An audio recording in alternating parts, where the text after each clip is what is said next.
भाग्य जो है वो दो प्रकार का होता है। पहली बात तो भाग्य है क्या? भाग्य है आपके जीवन का पार्ट, जिसको हम कहते हैं भाग। किसी भी नाटक का शेष भाग आप देखेंगे अगले एपिसोड में, और उसी प्रकार से हमारे जीवन का शेष भाग हम देखते हैं अपने अगले जन्म में। कभी कभी आपने देखा होगा, और हमें इस जीवन में बहुत सारी चीज़ें आपस में एक दूसरे को देखने से ही समझ में आ जाती है। एक हमारे बहुत अच्छे डायरेक्टर हैं, एकता कपूर, नाटक बनाते हैं, और कोई मर जाता है और फिर कुछ देर के अंतराल के बाद वो 10-15 एपिसोड के बाद वो जिंदा हो जाता है। ऐसे ही हमारे जीवन का कोई प्रारब्ध इस जन्म में नहीं आता, उस जन्म में नहीं आता, 10-12 जन्मों के बाद आता है, 15 जन्मों के बाद आता है, 20 जन्मों के बाद आता है। जैसे एक एपिसोड में ख़त्म हुई कहानी उसके बाद बहुत समय बाद आती है, ऐसे ही तो भाग्य दो प्रकार का है। एक भाग्य है जिसको कहते हैं सौभाग्य, यानी सुंदर भाग्य, और दूसरा भाग्य है दुर्भाग्य। दुर्भाग्य तो दुर्भाग्य माने खराब भाग्य। अब हम दुर्भाग्य और सौभाग्य को कैसे जानें? ये जानने के लिए आपको भाग्य को समझना पड़ेगा। अब कई लोग भाग्य है क्या? भाग्य है प्रारब्ध में मिलने वाला फल।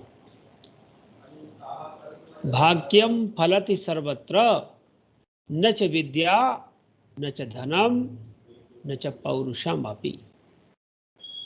शास्त्र में ऐसी ऐसी बातें लिखी है कि जब व्यक्ति का भाग्य फलीभूत होता है, न विद्या की बात होती, न धन की आवश्यकता पड़ती, न पुरुषार्थ की आवश्यकता पड़ती, अर्थात भाग्य का बली होना आवश्यक है। तो भाग्य होगा तो कर्म की जरूरत नहीं है? ऐसा भी नहीं हो सकता।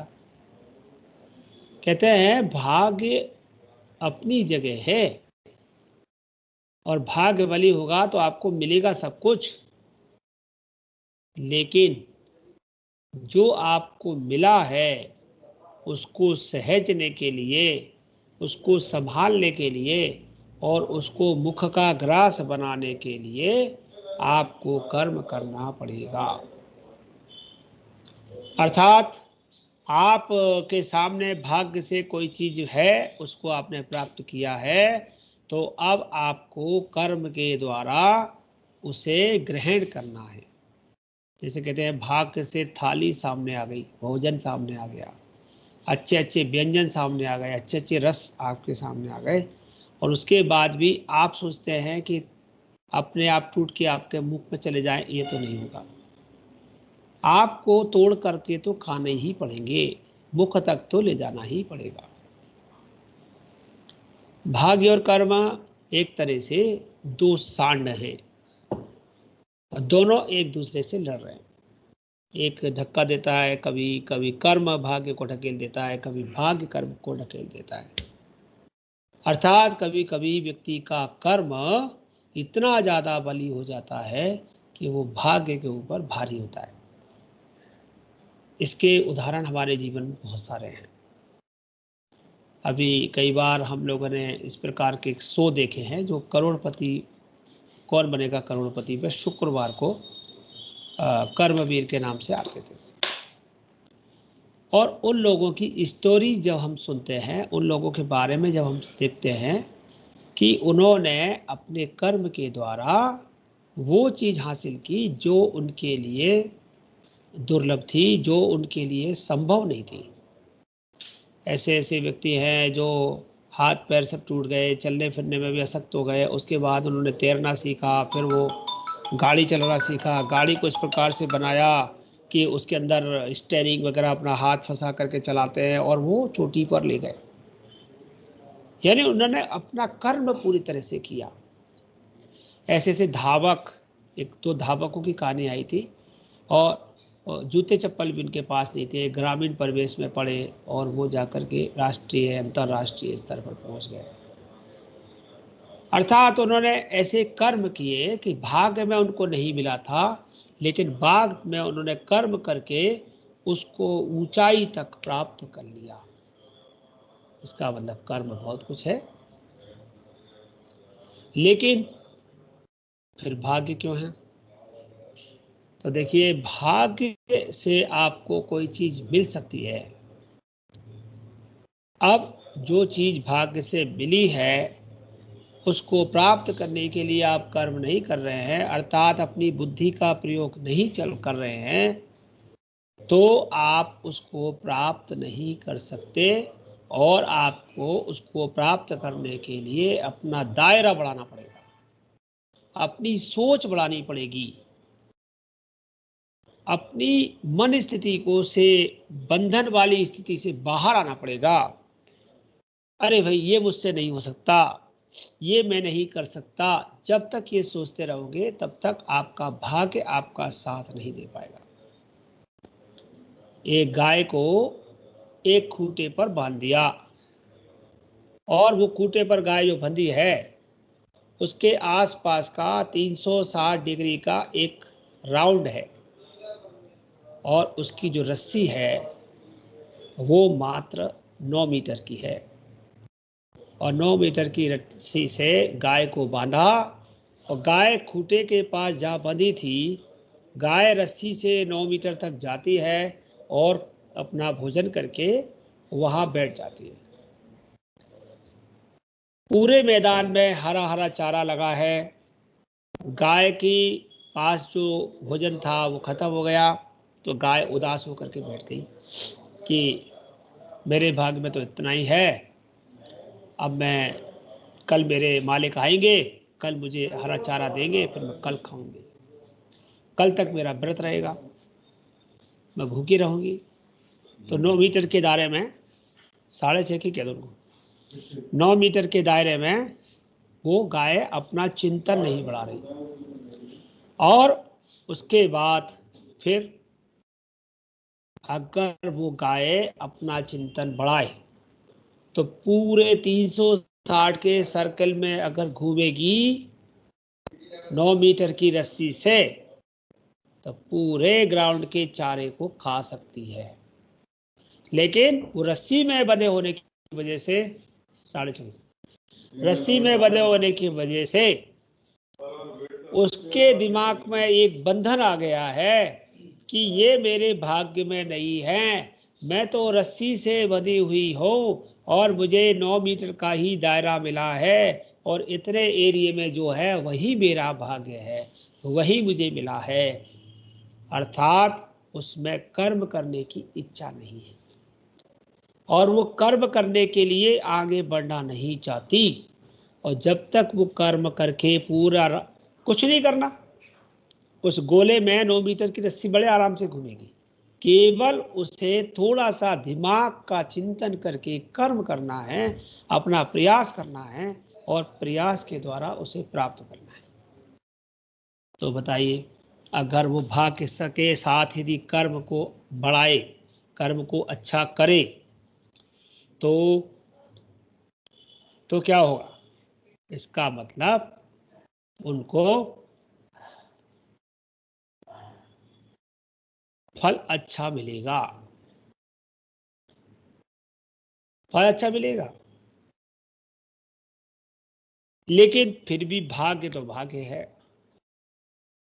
भाग्य इतना बलवान होता है, जैसा कि मैंने पहले कहा शुरू में, भाग्यम फलते सर्वत्र। एक और दृष्टांत इसके साथ जोड़ते हैं, ये गाय का दृष्टांत आपके साथ है। इसमें हम ये बात समझते हैं कि गाय को कर्म और करना चाहिए था, पूरे राउंड घूमना चाहिए था, जिससे कि उसको फल मिलता।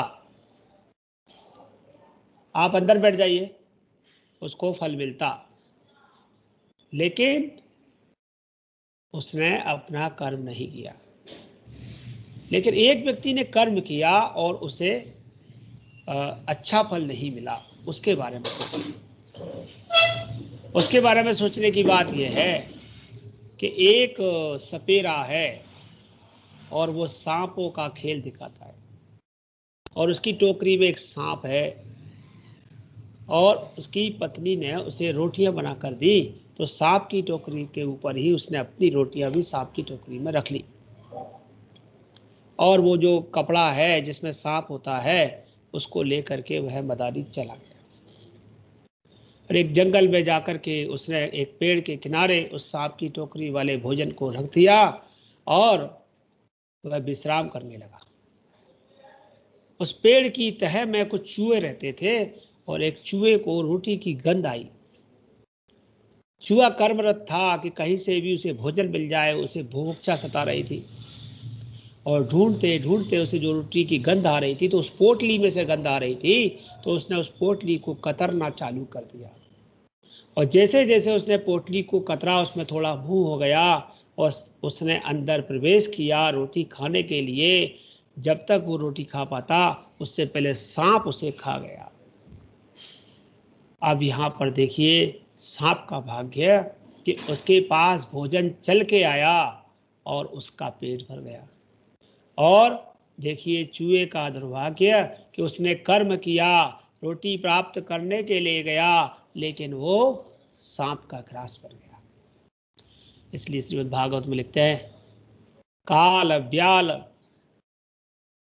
ग्रास, मतलब हमारे ऊपर काल रूपी सर्प का जो ग्रास मंडरा रहा है, यानी कब हमें वो काल रूपी सर्प डस लेगा, इसका कोई पता नहीं।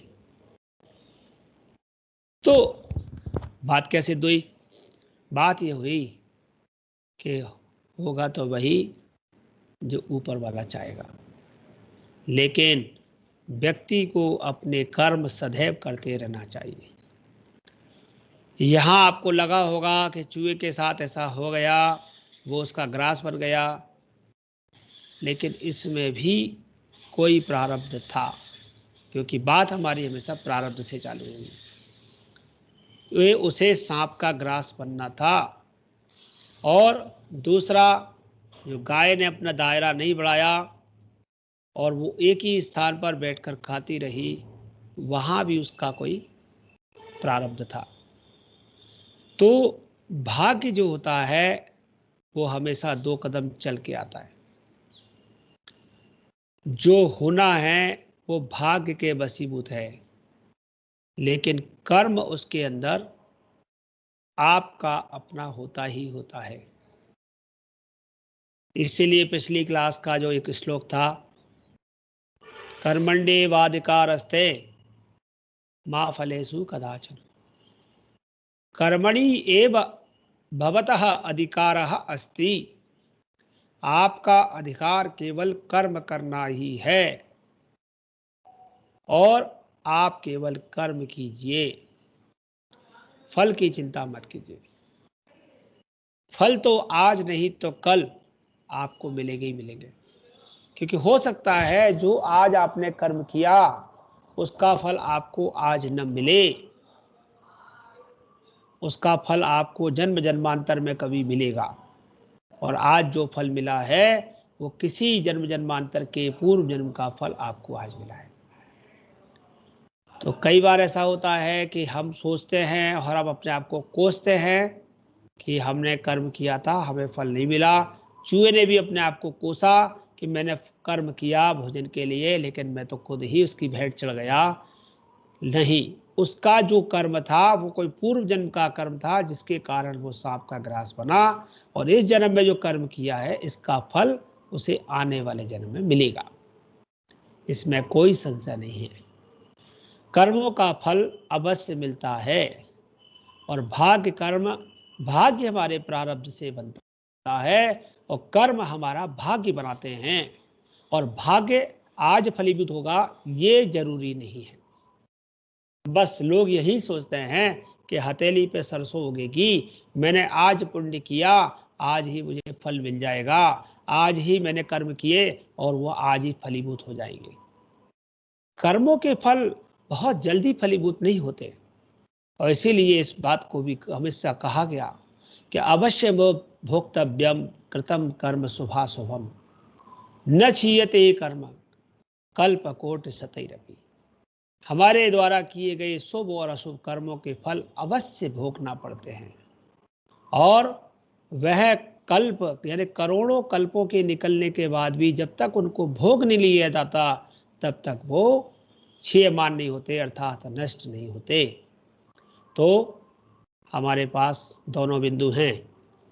भाग्य अपने स्थान पर है, भाग्य अपना काम कर रहा है, भाग्य अपना काम करता रहेगा, लेकिन हमें अपने कर्म निरंतर करते रहना चाहिए, क्योंकि कहा गया है कृते प्रयत्ने किम न लभे। तो अगर आप प्रयत्न करेंगे तो क्या नहीं मिल सकता। पृथ्वीराज ने भी 17 बार चढ़ाई की, 16 बार पराजय हुई, इसमें कोई संशय नहीं है, लेकिन 17वीं बार में विजय भी हुई। आप पहली बार में हार न माने, दूसरी बार में हार न माने, हो सकता है आपको एक बार सफलता नहीं मिली, 2 बार नहीं मिली, पृथ्वीराज की तरह 17वीं बार में सफलता मिल जाए। तो कारण धैर्यम, आपको धैर्य रखना पड़ेगा। आपातकाले धैर्य से परीक्षा, जब आपके सामने कोई संकट होता है तो आपके धैर्य की परीक्षा होती है, और जब आप धैर्य रखते हैं तो वो धैर्य आपको निश्चित ही 16 बार पराजय देने के बाद 17वीं बार विजय जरूर दिलाता है। आप पुराणों में जितने भी हमारे दृष्टांत हैं उनको बार बार देखेंगे, समझेंगे, सुनेंगे, और छोड़िए अपने जीवन में भी आपने अब तक जो चल के आए होंगे, आपकी जितनी अवस्थाएं हो गई होंगी, आपने उसमें देखा होगा कि किसी कार्य में एक बार में सफलता नहीं मिली, 2 बार में नहीं मिली, लेकिन तीसरी बार में मिल गई। तीसरी बार में कब मिली? जब आप लगातार तीसरी बार प्रयत्न करते रहे। अगर आप पहले बार के प्रयत्न में ही उसे छोड़ देते तो वो सफलता आपको नहीं मिलती। इसलिए कर्म करना हमारा अधिकार है, कर्म हमें करते रहना चाहिए। ज्योतिष केवल हमारा मार्गदर्शन करेगा और हमें सांकेतिक रूप से ज्योतिष बताएगा कि हम क्या करें और क्या नहीं करें। अभी सामान्य ज्योतिष में मेरा टॉपिक इतना सही रहेगा। अभी फलित ज्योतिष के लिए मैं आपको दोबारा 5 मिनट में मिलता हूँ।